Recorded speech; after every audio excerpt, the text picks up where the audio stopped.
নবীজি বলেন, তোমাদের মধ্যে কারো যদি 3টা গুণ পাওয়া যায়, বুঝবা তুমি দুনিয়ার সবচাইতে সুখী মানুষ। আগামীকাল সকালে ঘুম থেকে ওঠার পর যদি আপনার মাঝে 3টা গুণ পান, বুঝবেন আপনি আগামীকালকের জন্য দুনিয়ার সবচাইতে সুখী মানুষ। তিরমিজি শরীফের 2346 নম্বর হাদিসের বর্ণনা।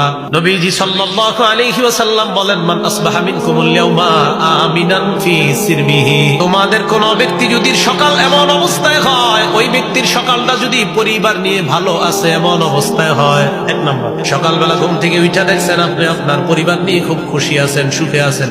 2 নম্বর, মুআফান ফি জাসাদিহি, সকালে উঠে দেখলেন আপনার শরীরটা সুস্থ আছে। 3 নম্বর, ওয়াইন্দাহু কুতু ইয়াউমিহি, আপনি দেখলেন আলহামদুলিল্লাহ আজকের একদিনের খাবার আমার কাছে আছে। নবীজি বলেন, ফাকান্নামা হিজাত লাহুদ দুনিয়া, ওই ব্যক্তির জন্য কেমন যেন দুনিয়ার সব কল্যাণ একত্রিত করা হয়েছে। সুখী মানুষ 3 গুণ।